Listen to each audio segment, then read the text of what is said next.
everyone. Welcome to another session of Sukhan Unplugged. Today we have a very exciting panel, a very prestigious panel. And I would start with inviting our guest of honor, the Professor Dr. Anita Weiss. She is basically one of those people who call Pakistan their second home. So I think that says a lot about her. And she has been coming to Pakistan for over 40 years now. What she has been up to, we'll be talking about that. But she has received her doctorate in sociology, and she has been teaching at the University of Oregon. And she has written extensively on social development, gender issues, and political Islam in Pakistan. Today, we'll be talking about her latest book, which just came out. It's called Countering Violent Extremism in Pakistan. So what it is about and why she wrote another book when she vowed in 2014 that she's not going to write another book. We'll be talking about that. On a panel, we have Raza Rumi, who is a very well-known figure in Pakistan. He's an author, he's a journalist, he is a public policy analyst. So thank you, Raza, for joining us. And we have Gauher Aftab with us. He is one of those people who has been featured in book for his project CFX Comics. And currently he is heading a non-profit in Pakistan. So I'll start with Dr. Anita. Thank you for giving us time. But why have you written another book? You said you are not going to write another book. Right. When my last book, Interpreting Islam, Modernity, and Women's Rights in Pakistan, I finished it in 2014. You know, that was my 7th book, and that was pretty exhausting. And I vowed that I wasn't going to write another one. And then I was in Islamabad, December 2014, and I described this actually in the book. So when you read it there again, don't be surprised. I'm acknowledging I describe it in the book. Anyhow, I was sitting there, and right after the attack on the Army Public School, APS, Nawaz Sharif came on television, and he announced the attack on the Army Public School. And he was there with his usual dour manner, and he said, "Afsos hai." Now, Pakistan mein hame pata hai, afsos hai kya matlab hai? Afsos hai is, it's really like, I'm sorry, condolences. It could mean something deeper, but to me, that was so inadequate to come on television after this horrific attack and say, "Afsos hai." I actually was sitting in my friend's house in Islamabad. I picked up a cushion and threw it at the television, trying not to break the TV. And I decided that this is not the Pakistan that I had come to know, that I know Pakistanis are fed up with this extremism, this violence, this fighting, this attack on a school with children. And as a sociologist who's really delved into life I lived in the walled city of Lahore previously and wrote about women's lives there. I lived in Sargodha in a village. I mean, I've lived in a lot of places and have come to know, so much of the complexities of Pakistan, but I knew that this type of a violent attack was not what I had come to expect. So the following summer, I came back to Pakistan. I talked with a lot of people. Everybody had been traumatized by the events of the attack on the Army Public School. And so the book is Countering Violent Extremism in Pakistan, Local Actions, Local Voices. And it's the actions and voices that from the beginning I've focused on. This is actually my very first book that I knew what the title was before I started to do the research. I mean, my book on the walled city of Lahore, which is called Walls Within Walls, Life Histories of Working Women in the Old City of Lahore, I was inspired to that title, walking within the walled city, looking out from a woman's window, tiny, tiny window, so nobody else would see her. Anyhow, going back to this, so what I did was I started talking with people and realizing that not only was I traumatized, and everybody was traumatized by the events of the attack on the Army Public School, but it had also mobilized people into action. So many people from throughout Pakistan were now determined that they were going to do something to take a stand, to recapture cultural identity, social identity, to say this is who we really are. And that's what I found exciting about the book. I did not have the categories outlined before I started the research. In fact, there was a lot more interviews that I did. Like, for example, I apologize to Imtiaz Alam. I never did write the chapter on press reporting and news reporting because I felt at the end it didn't quite exactly fit in. So what I ended up doing is, I feel like, yes, I had a car and I drove throughout Pakistan. In fact, when I came back from Sindh, I spent a little over a month in Sindh, rural Sindh, urban Sindh, meeting with the most incredible people. And then I came back Multan, I stopped in Lahore for one night and I saw Gauher that night. And he knows I was so excited about Sindh. It was like, I felt this part, Khairpur and the shrine of Sachal Sarmas had been hidden from me, somehow. And then I went on to Islamabad and returned to Khyber Pakhtunkhwa. I had lived for a while in Mardan, the year before. So I really covered a lot of the country. I spoke with poets. I spoke with musicians. I spoke with artists. I was so impressed by what people had tried to do with Rang de Karachi. This was a movement of art students at the Indus School in Karachi who would get up at 2:00 in the morning. They were fed up with the hate language on the walls of Karachi. They'd get up at 2:00 in the morning to whitewash over the hate language and take stencils and very quickly put symbols of peace, either hearts or peace signs or something like that. And then that, as I describe in the book, it morphed into something much bigger, but also a celebration of what it means to be a person from that area and defiantly take a stand against violence and extremism. I mean, the cover of the book, it's like at first I couldn't decide which of the many pictures I had to use. And in fact, I think Gauher was one of the people who I had asked. I was presenting 2 different pictures, but now that this is the cover, it should be, because it is the well-known dancer Shima Kirmani and women like Amar Sindhu, who you can see right there from the Hyderabad Women's Action Forum. She's also professor at the University of Sindh, Jamshoro.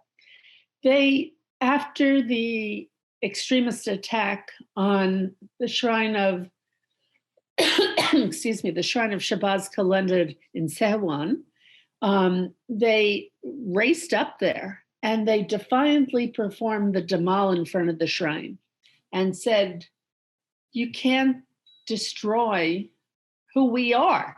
They themselves are not particularly Sufis, but Sufism is a part of Pakistan. And so I was so impressed by that act. So that's what motivated me to research the book, and that's what kept me going.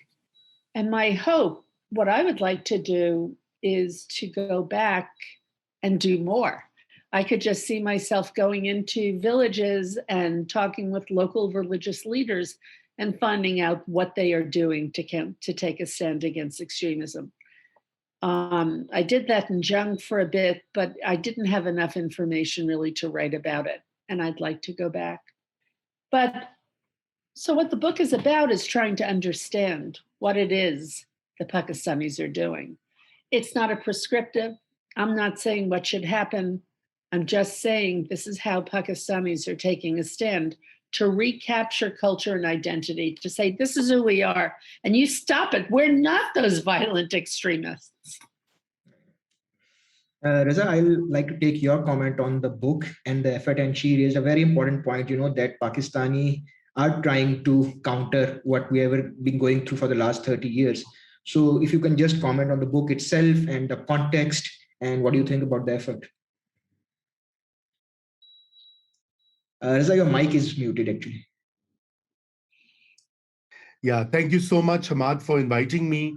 Real pleasure to be with you, Gauher, and of course, Dr. Weiss, who is, as you mentioned, considers Pakistan a second home, but she's also a foremost scholar of Pakistan, its cultural contours. And she does it, of course, she has to maintain her standards of scholarship, but the unique feature of Anita's work is the empathy and the connection that she draws with the subject that she's writing about. It's rare. A lot of us write about many things and want to analyze many events, but oftentimes we are detached, we are removed. Not with the case of Dr. Weiss. So I think this book, not unlike her previous works, which I have closely followed, whether it's about South Asia or the seminal work on Pakistan done a couple of decades ago, this book also, in a way, is a very unique, kind of example of what an empathetic scholar of a particular country, of a particular area, looks like, and how he or she writes. And that's what is the most distinctive feature of work. Ideally speaking, somebody from within Pakistan should have thought of this before.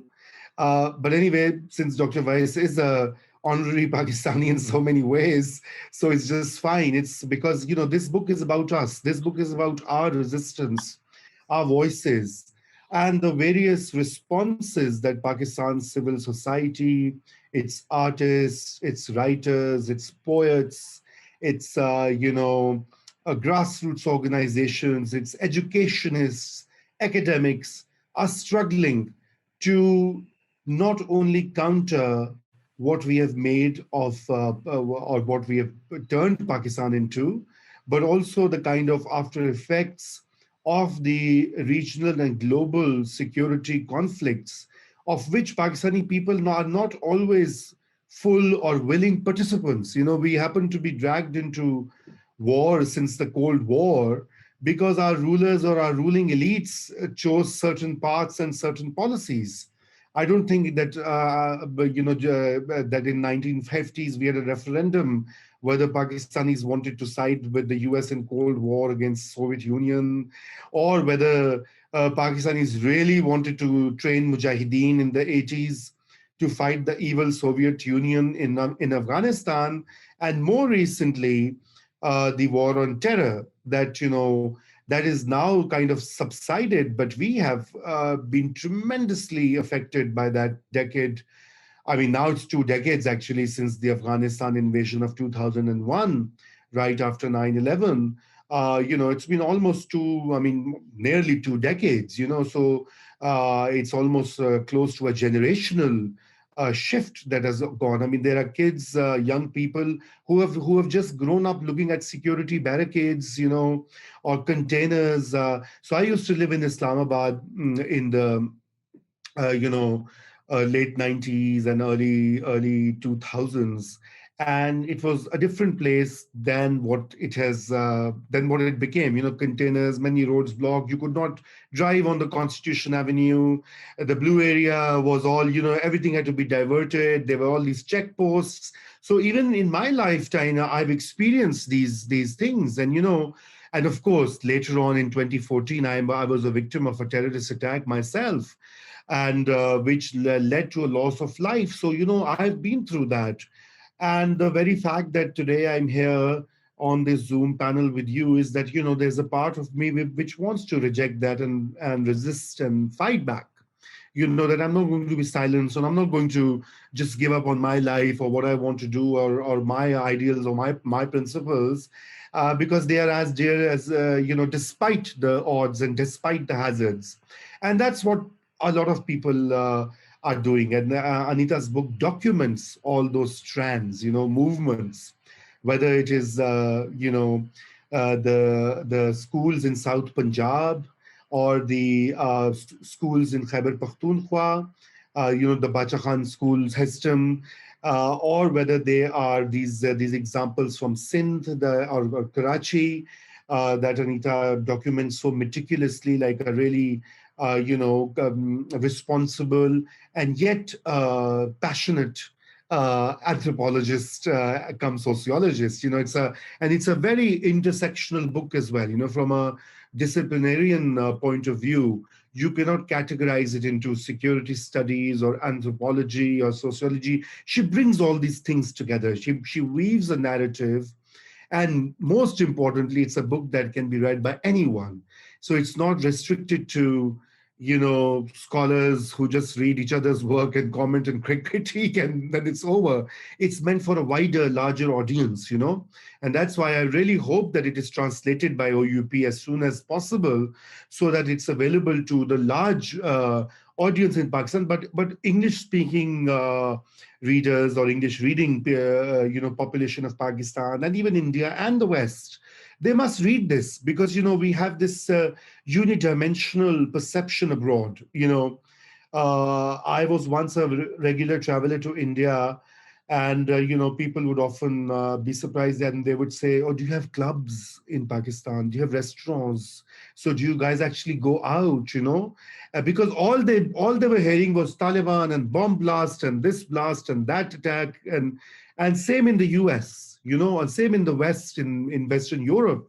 So Anita's book actually tells that there's a very vibrant society at the grassroots level. There are very vibrant leaders, civic leaders who are basically not only challenging the narratives popularized by the state, by the militant groups, by the dominant ideologues of our times, but they are trying to change that as well. They're trying to, and the most important, lastly, my last point is the chapter on the religious leaders and how the use of religion, because, there's this whole thing about Islam being painted as this violent faith, which you often read in the narratives of Islamophobic media persons in the West, or even some of the mainstream, mainstream thinking that there's something wrong. If you Google, you'll find all these articles. What's wrong with Muslims? What's wrong with Islam? What's that? Blah blah blah. And the reality is that Anita's work, which is very grounded and based on first-hand in-depth research, shows it's not the case. Even the religious leaders are saying no. Even they are fighting back, pushing back extremism. So in a way, it's a really important document of our times. And I'm so glad that she did it. In fact, I wanted to do it myself, work of this kind and then I said, well, here's an eminent scholar, better leave it to her. So because I wanted to pick up 10 cases, of a similar kind of thing and demonstrate how Pakistanis are not this one dimensional cardboard characters with either a burqa or a gun or wanting a US or Canadian visa, all these stereotypes that are popularized. So it brings forth the composite, complex, multi-layered nature of Pakistan and Pakistanis. And therefore, it's a great, other than its scholarly merits, it's also a great addition to public and global discourse on Pakistan. Thank you, Raza. First of all, I would highly recommend that you should still write that. We need more of these books. So please go ahead, write 10, 20 cases, as many. Dr. Anita, I think you want to say something? Yeah, yes, I'm unmuted. First of all, I should have said at the outset, thank you, Hamad, for organizing this. Thank you, Raza and Gauher, for participating. And Raza, it's just it's so heartwarming to hear you talk about my book because you get it, because you understand what the motivation was. I mean, one of the things that I was anticipating people were going to say to me, well, why didn't you write about Urdu poetry or Punjabi poetry? It's not the same type of reflection of resistance that you're hearing today in Sindhi and Pashto poetry. It's funny to hear Hamad say it should be translated because that was one of the hardest things for me to do to write this book. I mean, mujhe Urdu aati hai bahut achhi tarah, but I don't speak Sindhi at all. I mean, I understood a bit of Sindhi because I know some Punjabi, but it's not the same language. And I've been struggling for years to learn Pashto, and I don't know it. So the hard part was getting the Pashto and Sindhi poetry translated from those languages into English. So it's funny to think about translating it back again, but so that was one thing I wanted to say. The other thing was also that people, when I started out, I remember different people, different walks of life who I was meeting with, they would say to me, and I read about this in the first chapter, they would say, how can you write about extremism in Pakistan without going into the background, the depths of what caused this extremism? And I said, no, that's not what I'm not writing about extremism. I'm writing about society standing up and saying that we're not those extremists, that this is who we are, and affirming that in poetry, art, interactive theater, what have you. So again, this is not a book about foreign policy, though I do hope, especially that American policymakers perhaps read it, and Pakistani policymakers. I would like people, if I was in Pakistan now, I would have, been walking and showing it to people in the current government. There was one other thing I wanted to say before I turn it over to Gauher.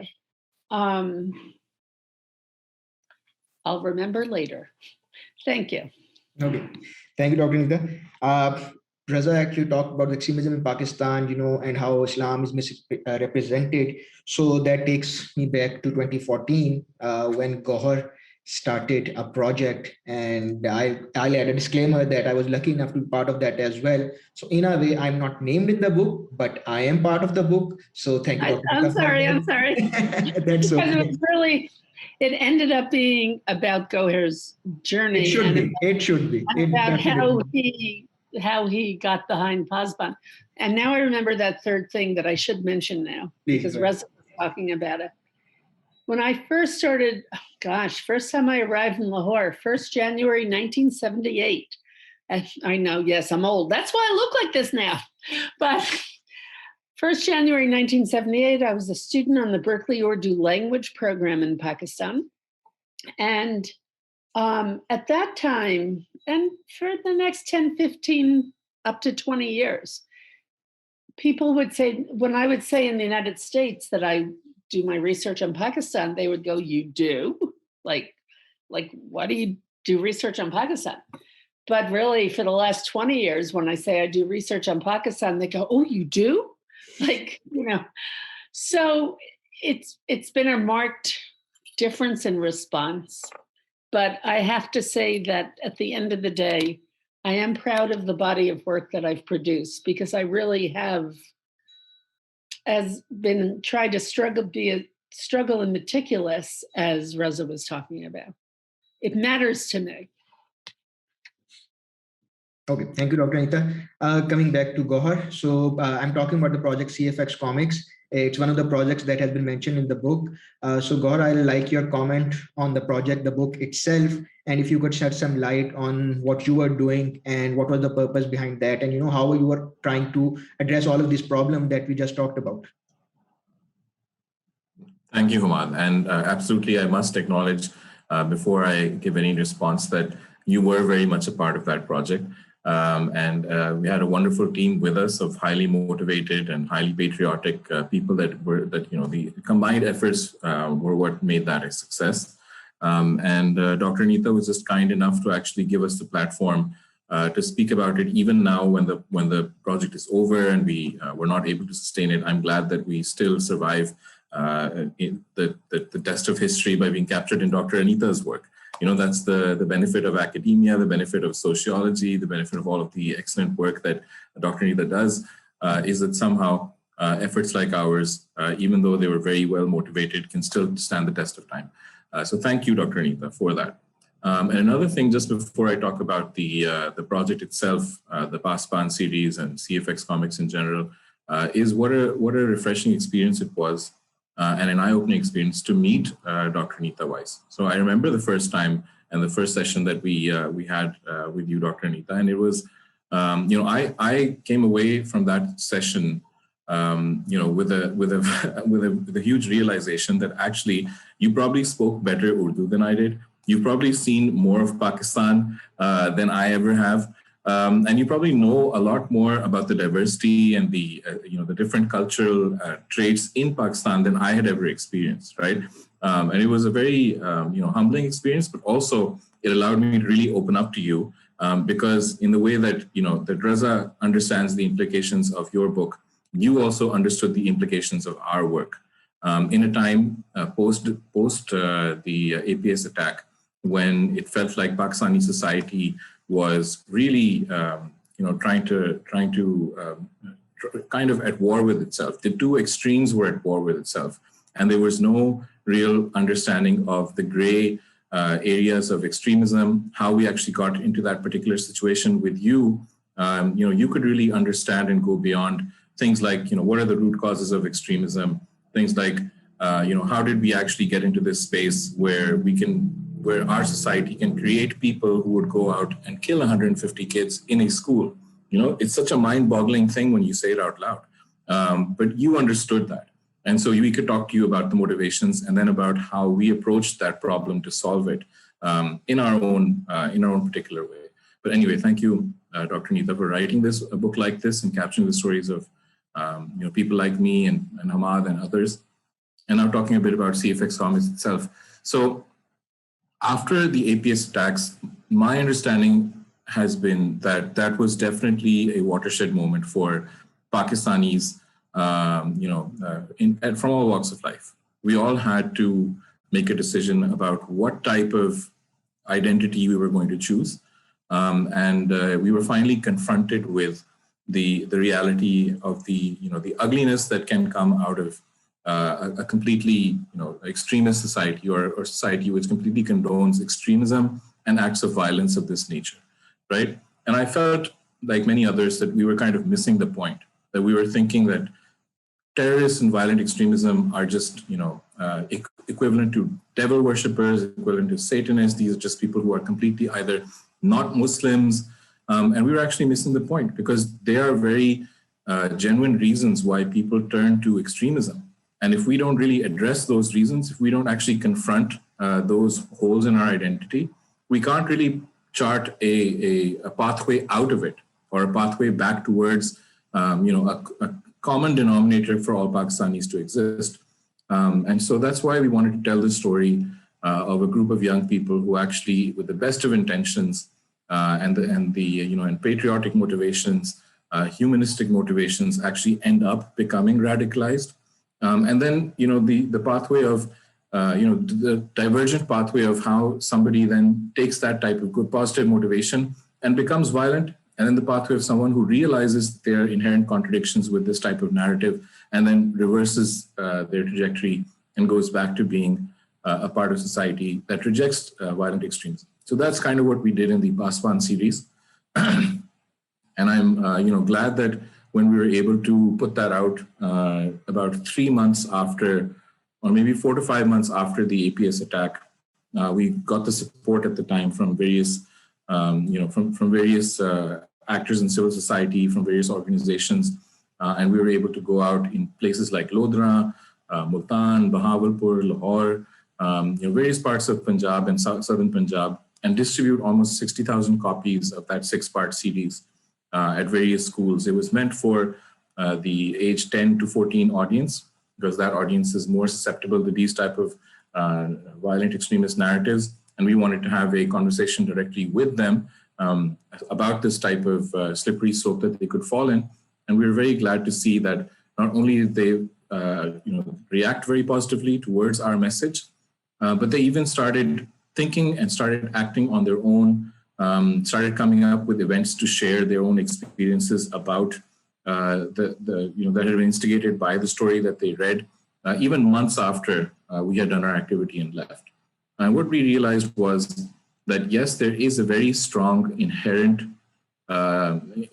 susceptibility amongst the Pakistani population, as Raza mentioned, just based on the historical context of whatever happened in our region, during the Soviet conflict in Afghanistan, whatever has happened in our region due to the conflict in Kashmir, whatever happened post-war on terror, there have been so many situations which have pushed Pakistanis into the sphere of radicalization.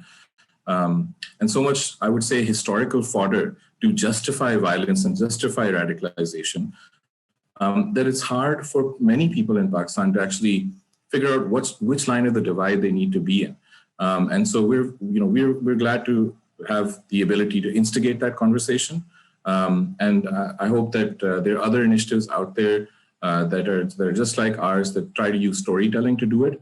But what I learned from Anita's book is that there are many initiatives out there that use the arts, culture, education, music, and all of these other facets to do pretty much the same thing.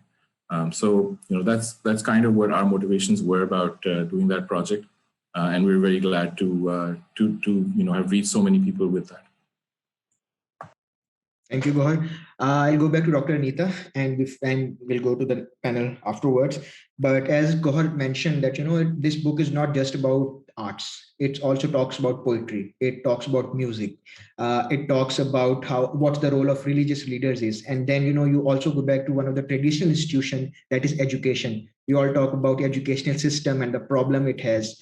So can you please share your some of the finding in all of this journey? And another thing that I want to ask is that, what was the one underlying factor, I won't say factor, but one thing that kept all of these people motivated? Because there are dark time, there are darkest of time in Pakistan's history, but all of them are being resilient and, keeping up the spirit. So this is the two-part question for you, Dr. Anita. I think the answer to the second one is the powerful answer. What kept people motivated, kept them doing this? I'm just thinking from what happened with the artists in Karachi.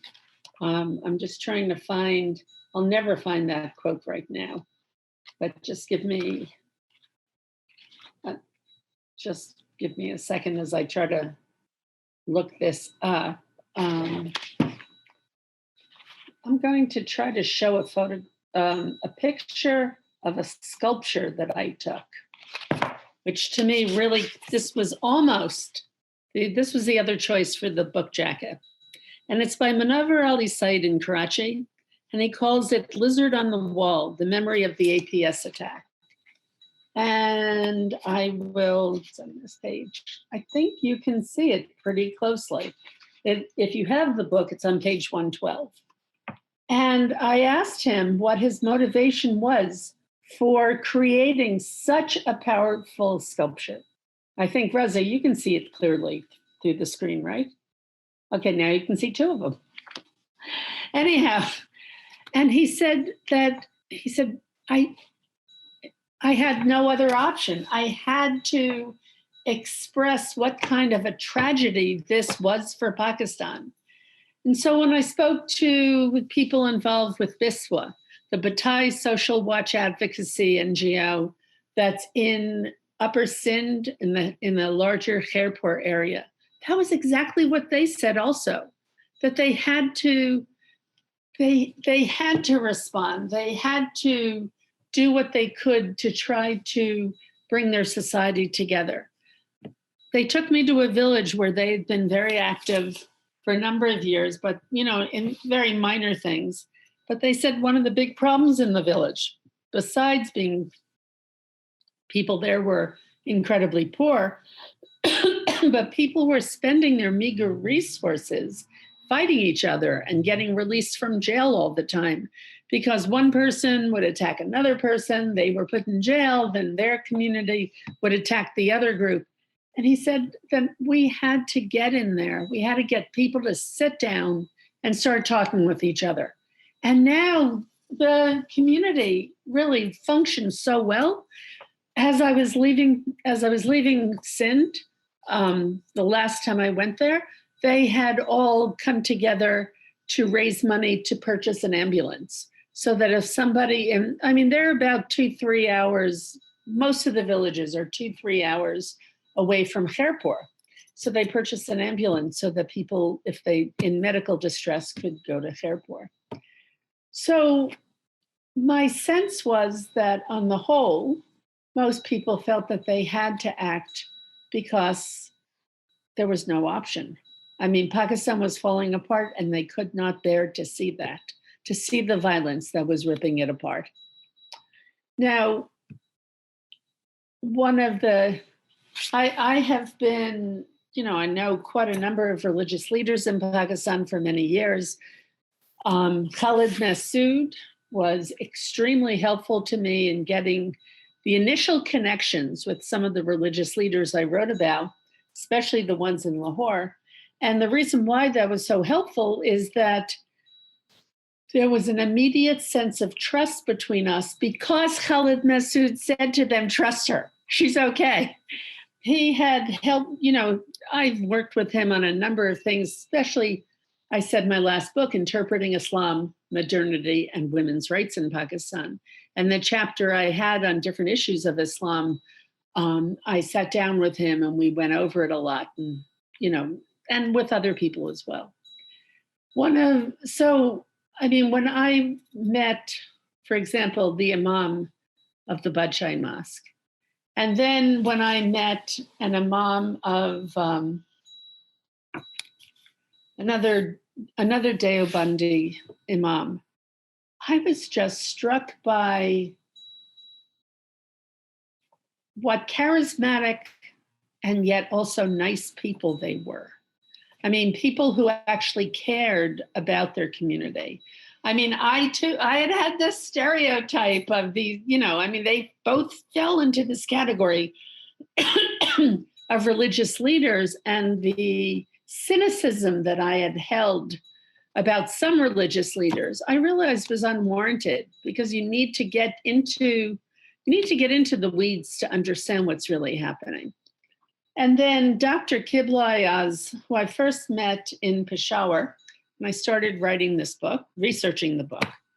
And then subsequently, he was appointed to head the Council of Islamic Ideology, a position that Dr. Khalid Masood had held previously, but in the interim, there was somebody else in that position who I did not interview.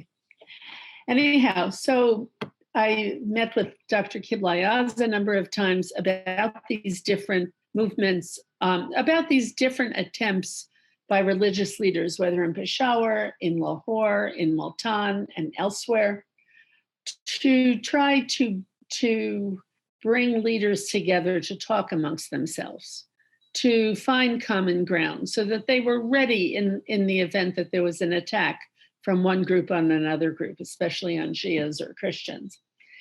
And so he had a gathering actually at the Council of Islamic Ideology's building in Islamabad. It was the Christmas cake cutting party. And while we were sitting there and we're listening to all these other religious leaders, he leans over to me and goes, by the way, Dr. Anita, you're the chief guest. And I was like, oh, okay. Didn't expect that. I thought I was just an observer. But I was really moved by what all these different religious leaders, whether they were Sunni or Shia, Deobandi or, Shafi, whatever, and Sikh leaders, Hindu leaders, Christian leaders, Catholics, Protestants.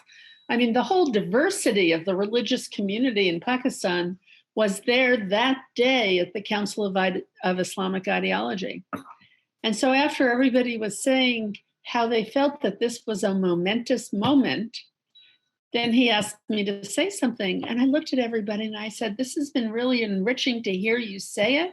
Now I hope you can bring this same message back to your communities and share it with them. Just don't leave here and say you had this experience. Share it with others. And then we had some good Christmas cake. Anyhow, I will turn back to the others. Thank you, Dr. Anita. I'll move to Raza next. Raza, I would like your comment on, Dr. Anita mentioned, and in her book as well, she talks about all these kind of efforts, literary efforts. We are talking about artists, musicians, religious leaders comic artists working towards this. So in your point of view, how do you see these efforts, not just the one who is mentioned in the book, but you yourself is a symbol of resilience yourself. You went through that traumatic incident, but you are up there fighting for our cause. So I want your comment on generally the kind of resistance we are offering, and do you think how impactful it is, since we are up against quite a thing, I would say. Yeah, that's a great question, Hamad, but not an easy one to answer. But I think I'll start with 2 points that I wanted to say earlier, but I wanted to also be brief and succinct. The first is that I think what is very important to understand is that there has been a lot of focus on countering violent extremism. CVE has turned into a kind of a policy, prescription by the US State Department, the UK aid, all other Western European embassies who think that they can go and outsiders can go and stop Pakistanis from being extremists. That kind of naive thinking. So I think the first one is that what they fail to recognize and understand is that there's already so much going on in very organic terms. People like Gauher, or Hamad, the work you are doing, or the Bacha Khan school walas, or Taimur Rahman of Lal Band. I mean, multiple examples. I mean, Taimur did not need a US embassy grant to start his band. I mean, he was a much younger person when he started his Lal Band. And the thing is that, a lot of these programs miss what is happening, and not just Pakistan, but Mali, Somalia, other places where you have manifestations of violent extremist behavior. So I think it's in a way, it is this kind of documentation also has a policy implication. And I would like to, state this, that, for the policy makers, for those who are into finding policy, prescriptions or programs for tackling extremism, both in country, like, the NACTA in Pakistan or others, or with those outside, must also look at these things which are already there on ground. The second important point which you asked, Hamad, I think that yes, the odds are really formidable.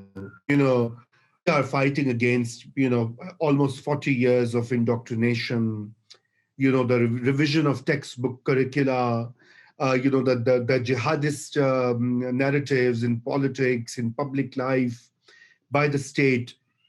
And that takes time. There are good signs, after the AIPS, concurrent to what Anita has documented, there was a national action plan too, right? So that was also there. And I think that that particular plan was a Pakistani response, even though the West had been, the US had been to Pakistan since, I don't know, since 2001, rein in the jihadis, crack down on the Taliban, pick up the, clean the country of Al-Qaeda or whatever in Afghanistan.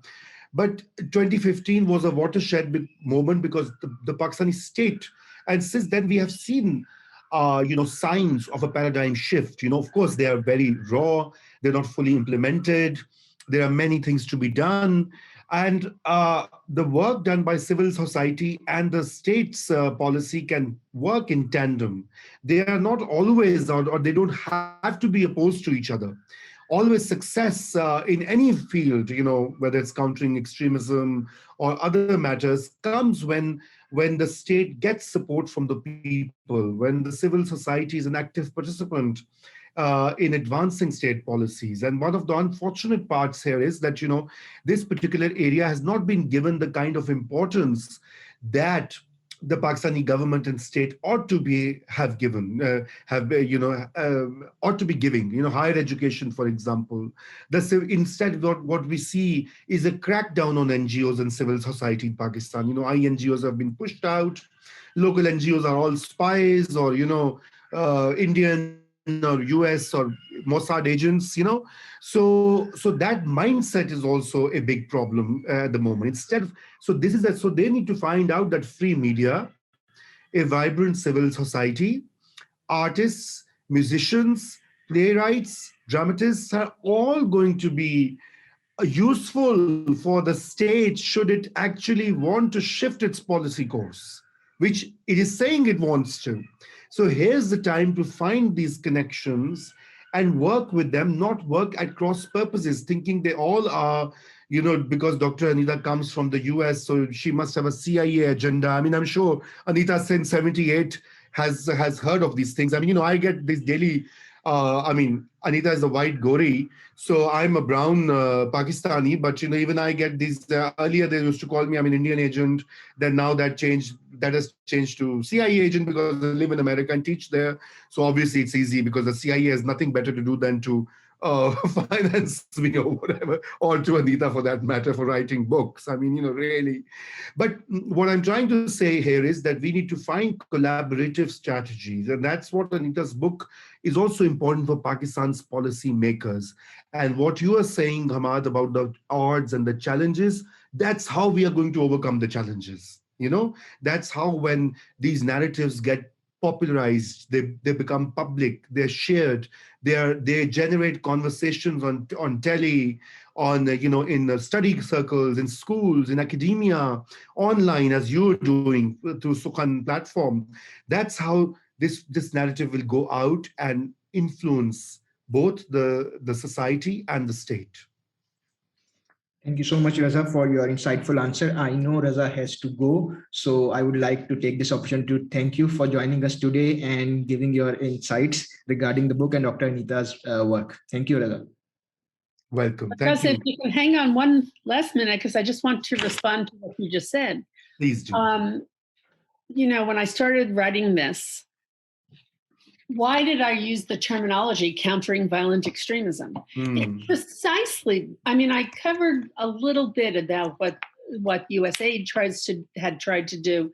You can't suddenly from the outside impose things on people and say, oh, you have to counter extremism. It has to be something that's generated from within, that people are fed up with the violence that's happening around them. And so I probably shouldn't say who the person was, but I had many long conversations with somebody who used to be at the U.S. Institute for Peace. And he was like, oh, I'm fed up with CVE. And I said, no, like Hegel, I'm turning it on its head. And I'm saying, this is what local people are doing. This is what local people are saying to take a stand to counter it. You can't do it from the outside and say, oh, these poor Pakistanis need our intervention. No, that's not what I'm doing. So I just wanted to read the very last paragraph of the first chapter of the book, in which I write, state actors could learn important lessons from these non-state actors' playbooks. It's not about wiping out opposition, but rather about transforming how people think about their own society. Perhaps violent extremists are too caught up in the trope they believe in, but people surrounding them can envision an alternative future and not support the extremists' rants.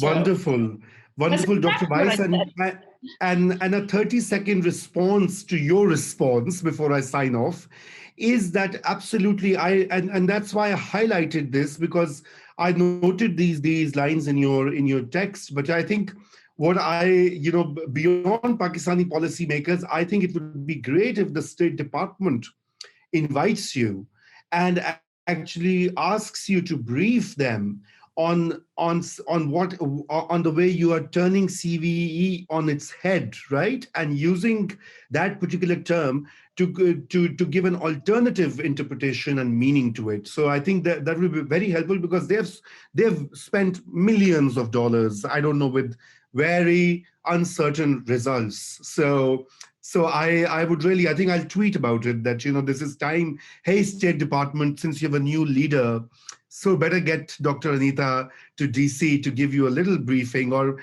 Zoom will work in these times of pandemic. Yeah, I'm not going anywhere. So I'm so missing Pakistan that really, it's really brought it home to me. I was so immersed, and I have to thank the Harry Frank Guggenheim Foundation for supporting my efforts. I actually couldn't go through Fulbright or through any U.S. funded channel because the U.S. only allows grants to be used for research in Islamabad and Lahore, and with special permission, Karachi. But I could not have done the things that I did if I sat in those 3 big cities. So yes, but there's a part of the book that I'll never know. I mean, don't tweet about it, okay? But there is a section, I actually try to hide it. I didn't want to delete it, but I put it in the middle of the last chapter, hoping that the censors wouldn't get there. And that is when I wrote about an organization that I see as the equivalent of Black Lives Matter in Pakistan. And it is. And let's just, it's very powerful. And I see it as very indigenous, but I know many people, especially in Punjab, do not see it as indigenous. So I don't want to get into that argument. Gauher and I have had these long philosophical conversations. His goal is to transform society, to bring about social transformation. My goal is to understand. And that's why I wrote about that organization. I was actually going to Gauher. I would sign off, and yes, thank sir. you, Hamad, once again.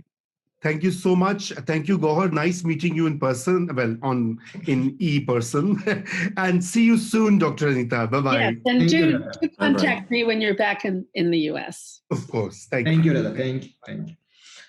So moving to Gauher, as Dr. Anita was saying, social transformation, CFX, since I know you, Dr. Anita also knows you, but for other people, CFX was one of the efforts that you have been doing in the last couple of years. When we talk about community mobilization, mobilizing youth for change, you have different projects running through it. So, what is your learning through the last few, what are some of the learnings in the last few years, how we can counter these problems and, actually go for social transformation, especially at the grassroots level? So, I'll actually pick up from right where Dr. Anita left off and just say that, so any type of transformation or any type of strategy of how to address social ills that you see on a daily basis starts with the ability to understand, and you need to have tools to be able to understand. One of the great tragedies of where we are right now as a nation, as a country, as a civilization in Pakistan is that systematically we have been, I guess, brainwashed, or I guess we have been, we've been doctored to a point where we are unable to engage with critical thinking. We're unable to think holistically about certain problems. We're only, pushed in this dogmatic manner to think of things in black and white. Sin or not sin, haram or halal. Pro-Pakistan or pro-India, pro-CIA, these are the black and whites in which we define our social space. And it's just, maybe this is not just Pakistan, because at the same time, I see many similar currents happening, in the US, for example. You can't just be for equality anymore. You have to be either you're Antifa supporter, your Black Rights Matter, or you're a racist. That's literally the chasm in which we operate anymore. And just common sense of having a discussion with an open mind seems to have just left the globe entirely. And I feel like we need to go back to those basic building blocks, right? In order to achieve first the understanding, and then once that understanding is there, once we're capable of it, only then can we move towards a social transformation, right? So, for example, before CFX, I started a project called the Lahore Students Union, and now I work on it with my wife as well. And the genesis of that idea was an incident of secular violence, not against me, but against someone close to me, whose family members were killed in an anti-Shia assassination. And the person in question was a teenager at the time, and the experience that he went through and his family went through was so heartrending that the group that which we were a part of included many people who were from different backgrounds, Sunni, Shia, otherwise, and we all felt that this moment of trauma that we have just witnessed has traumatized us as well. And we, for the first time, were able to connect with that pain at such a personal level that we needed to do something about it. And we felt that maybe the only thing we can do right now, given our limited scope, is to take whatever tools we have, which at the time, since it was since I was a debate coach, and I was surrounded by a bunch of students who were doing Model UN, parliamentary debates, and things like that, we thought these are tools of critical thinking. They have power. Let's organize ourselves and try to take this to public schools where they would also be useful, where these children can benefit from the tools that we have and the kind of activities that we conduct. And a similar vein is community service that is one of the main things that the Lahore Students' Union does right now. My point is that we all have limited power and limited time on this earth, right?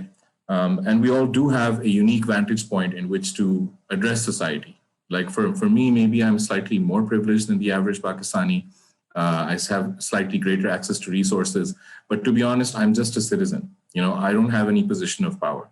But within my sphere of influence, whatever I can do to put out a certain to kind of put out my understanding of what a social contract means is going to have its own ripple effect in society, right? So if I behave like an extremist towards other people, even within my own confined limitations, for those people, society will seem extremist. If I behave in an open-minded way, if I behave in an inclusive way, if I behave in a way that is, that is accommodating to others, then that will be the experience of those within my sphere of influence.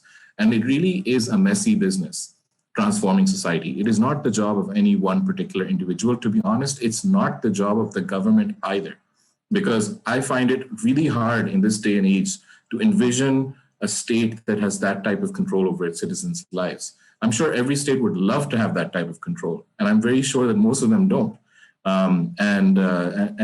The reality is, states and nations are made by the people who live there, and the people who the people who are constantly in that dialectic relationship with each other, and the resultant is what type of society you live in and the social contract as experienced, right? And so it's up to us, it's up to everyone, really. It's up to all the people in Dr. Anita Weiss's book. It's up to all the people who read that book, who are influenced by that book, who want to say, I have some contribution to make to Pakistani society. It's up to all of us, really, to go out there, understand the struggles of our common man, to hold within our hearts the space for them, whichever ethnicity or secular background they may come from, and make an effort to be a peaceful and tolerant society, right? If we can all do that, social transformation is going to happen in a hop, skip, and a jump. If we are unable to find within us the space to actually do that, or to make that basic effort, then we can forget about the government coming in or some messiah coming in and solving our problems. That's been my major takeaway from the last 4 to 5 years of working in this space.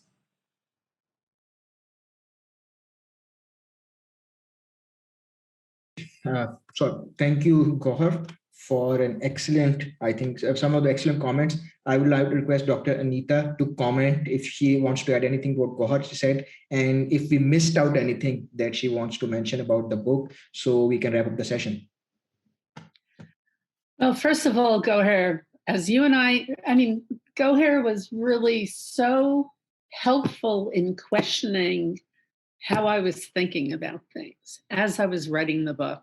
I mean, the give and take was really important for the success of what I was doing. I mean, not success, but it was important for what I was doing, because it kept prodding me because I was seeking to understand. I wasn't thinking about how people could be effective as change makers. And then I realized that people can be effective change makers when they are driven by passion and they are driven to make society a better place than it was than it was when they found it. In closing, I want to say something about one of the poets I wrote about, somebody who I met fairly early on. His name is Abdul Rahim Rouhani. He was from Swat, and sadly, he passed away earlier this week.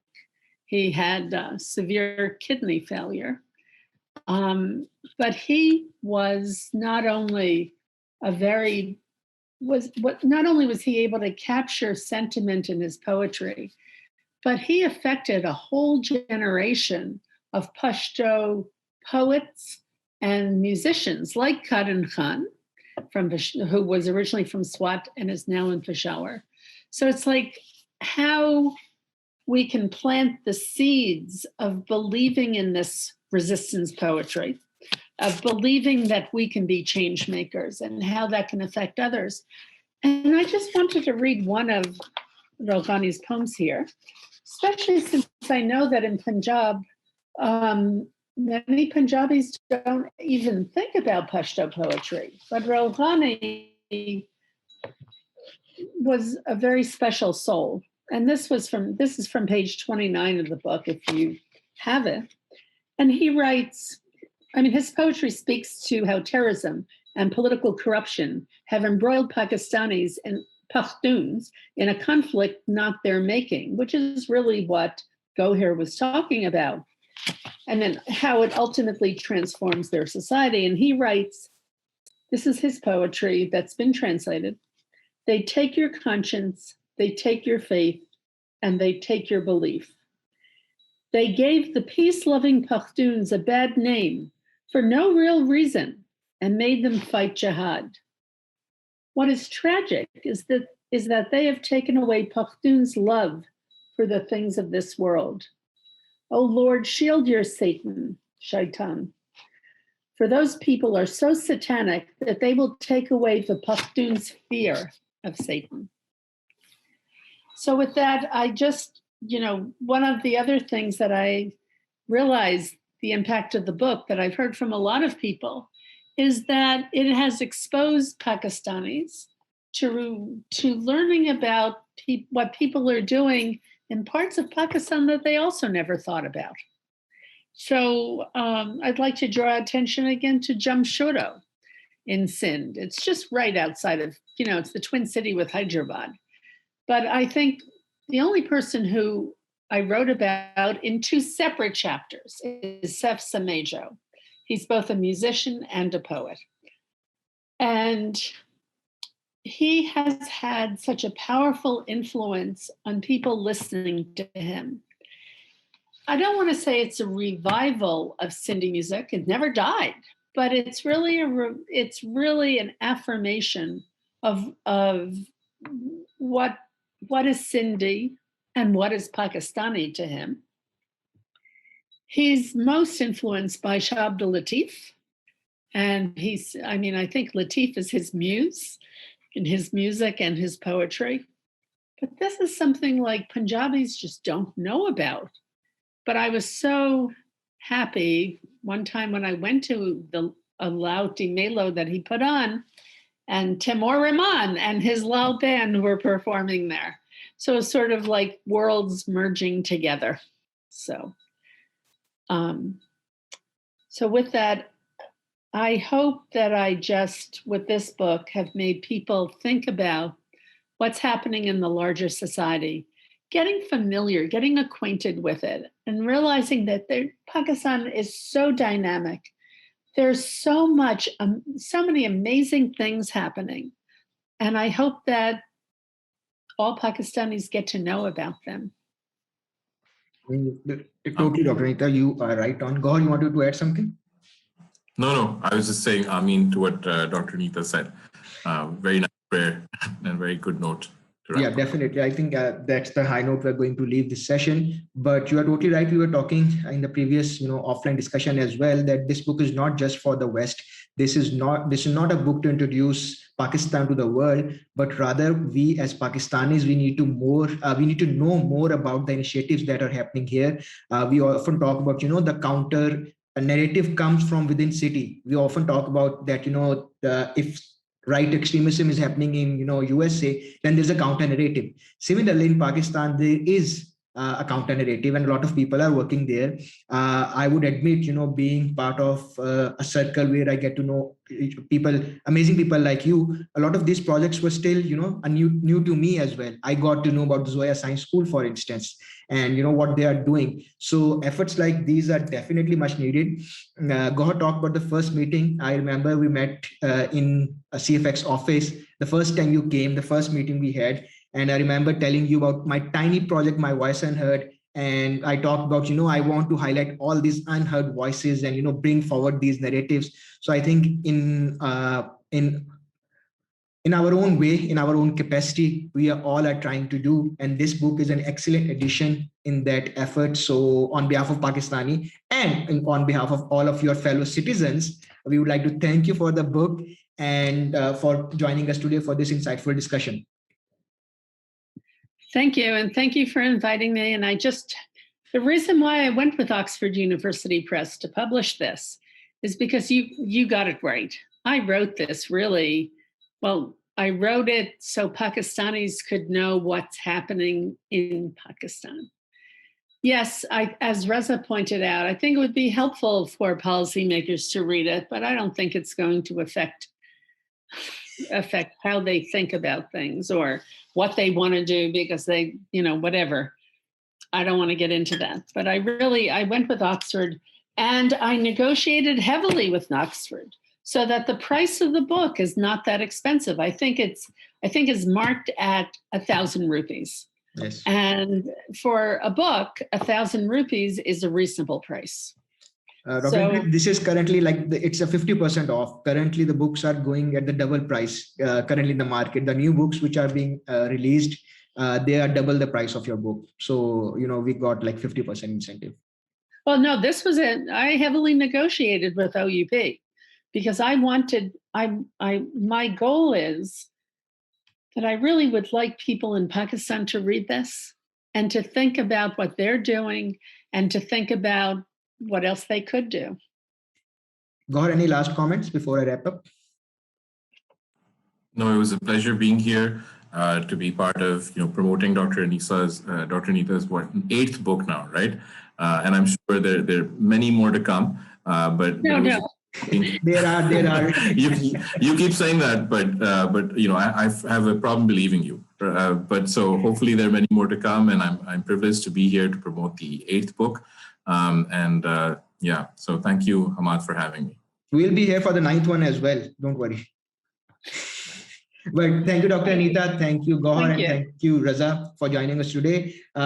For those who want to get the book, you can get it from Oxford University Press website. I've also added the link in the description for this session. And thank you for joining us, and hope to see you in the next session. Thank you. And we are offline. And we are done. Thank you both. This was great. Thank you. It was great. Thank you. आपने नहीं बताया था भाभी के बारे में. मैं सोच रहा था कि मैं किस पॉइंट के ऊपर ये incident बयान करूं. Yeah. But I felt like maybe it wouldn't go with the tone of the entire discussion. No, it's okay. But it's really, I went to Tariq Banouri shortly after he became chairman of the HEC. And I said, I want some title.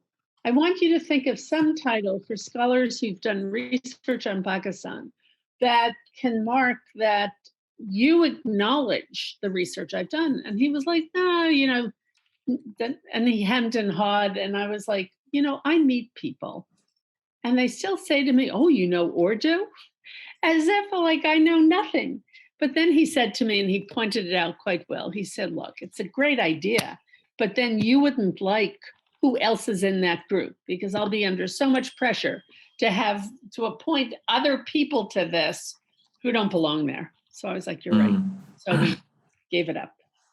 Anyhow, guys, it was nice to see you. I look forward to when I will return to Lahore. Definitely, looking forward.